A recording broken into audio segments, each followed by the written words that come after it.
Hi, I'm Tim Roble, and welcome to Adventure Athletes Expedition Build. This is day 9 physically building out on the truck. Let's talk about some of what I got going on. So yesterday I got all of it framed out, basically a carbon copy of the other side here. You can look down the body and we got kind of nice lines. From this fender, I'm going to come up straight, and then I'm going to catch this body line right here, and then that'll start angling back in again up to the top. So I'm hoping the top ends up terminating about a 4-foot wide section. I got these plates welded in. I'm not 100% on them yet, and still playing with some settings on the welder. And here's my last series right there, which I think is probably the best I've done yet. All of them are good. They're burned in. They're gonna live. Spare mount is a little bit further back than I had anticipated, but I got to looking at my drawings, and that's exactly where it needs to be. And you start measuring everything out, where the futon and everything goes in here. And basically this right here, which is at the end of the tire, is at the 5.5 foot level. So it needs to tuck in, you know, outside here. It'll be up at 19 inches, so the porta potty will stow underneath it. Talk about some of the concerns some of you have had with mounting the camper solid to the frame versus doing what my original thought was I was going to 3-point it. I'm looking at this as just like an off-road build. So yeah, I took all of the flex out of the body. I plan on putting polyurethane body mounts in it, so that'll take some of that cushiness away. But talk about a few of the things. Last night I went and had a cocktail or two and got out here and let my mind wander a tad bit, and got to thinking about departure angle, and this right here became an area of concern.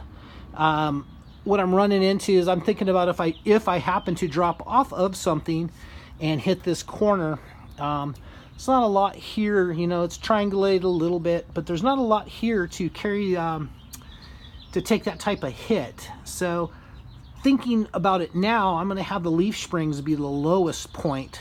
So I'm going to move this tube from right here up to this area right here, which will be above that, and it'll be better on the departure angle, because I think I have 42 inches here in the back.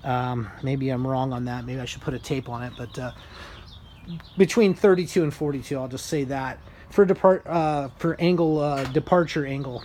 I'm good with that, but this right here I'm working on changing up. I'll work on this other spare mount right now. So let's address why 2 spare tires.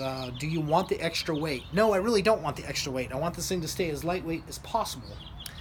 But I am planning to do anywhere from 7 to maybe even 15 days off-road in the Outback. And I'll say Outback meaning either Mexico or some of the trails around here in the United States.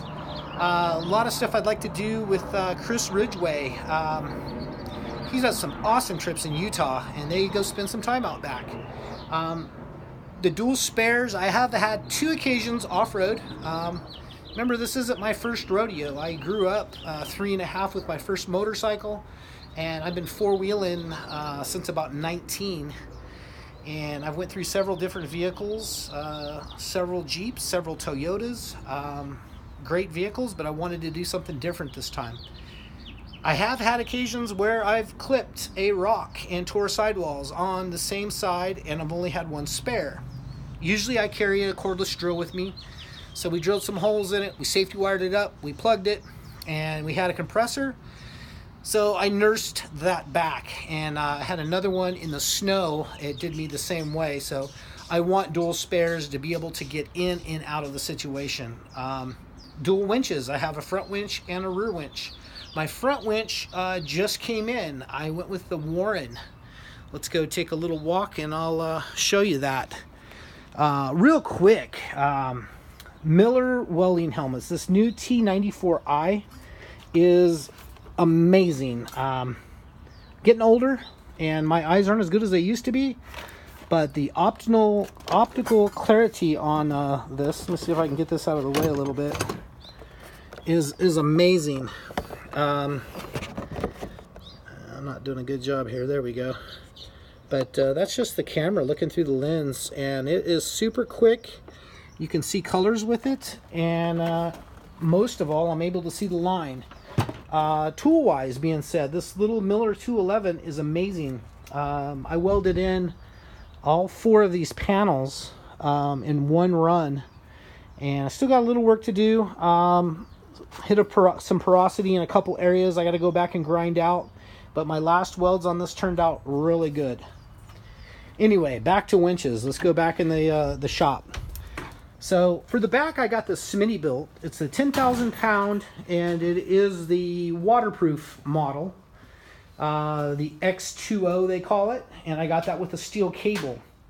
Thought process on that was I wanted at least one steel cable just in case I ever had a problem with the synthetic. I know it's supposed to be a stronger cable, this and that, or a stronger rope, but if I ever have a problem, I want to go back and forth, and I did want to run these 2 winches head to head because this is about a $370 winch, and this I think was somewhere about 6 something. I'll get you better prices on that. Maybe I'll leave it in the descriptions. But for the front, I have the Warren, and it's their VR10S, so 10,000 pound synthetic rope, all set up. Nice, easy, simple packaging. Some of you may have remembered for $97 I got a Jeep plate bumper, fabricated front bumper. I figured I'm going to see if they send it to me. It seems to be a nice little bumper. For $97 I can do some welding on it, and I will adapt it to the Canyon. But it's a 1/8 inch plate. I'll probably run a section. I want to run it up a little higher, maybe spoil some of that aerodynamics in the front to help out a little bit with the wind and deflection and everything on that. So that's going to be it for today's update. I'm going to work on the other spare tire, move the pardon me, move the lower rockers up, change that up real quick. That'll take probably an hour, hour and a half. Get that other spare tire in, and then I'll start working on mounting the rear winch and set up where that's going to go. I know where it's going to go, but just trying to figure out the packaging and make that work. Like I said, I kind of design and engineer on the fly, and that's kind of where I'm at. So if you like this type of thing, maybe I've been long-winded, but I'm trying to include everything as I'm going through it, not only for you guys, but for myself, so I have a video reference of the build and what kind of went into it. So today was day 9, taking the weekend off. My wife is a vice principal at a high school, and we are going to go play paintball at Satcon Village tomorrow from 8 o'clock in the morning to 3, so that should be fun. Probably use Sunday as just a rest and recovery day, and then I'll be back at day 10 on Monday, and looking to kind of go up. I kind of know the shape. I'm hoping I can make the top slant in enough that the very top of the unit is only 4 foot wide. You got to remember you're only going to have an aisleway that's going to be about 30 inches at the most, probably closer to 24. So I only need that much headroom to actually physically stand up and turn, and if I got to cook and stuff. So I don't want all of the extra blockiness. So I want it to look real slick, and I think I've came up the name with the unit. I've been playing with the name 4 Winds. You've seen the RVs going down the road, the 4 Winds.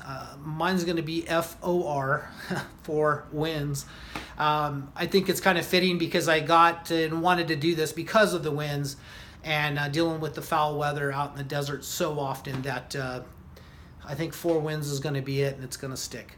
If you happen to like this type of thing, hit like and subscribe. I appreciate each and every one of your views and your comments below. It's been nice to have positive comments. I'm sure there's a few negatives out there, and they're coming, but I appreciate the positives and the negative ones too. Leave them down there in the comments, and I'll answer your questions and concerns. Thank you so much for watching. I'm Tim Roble, and I'll catch you here next time.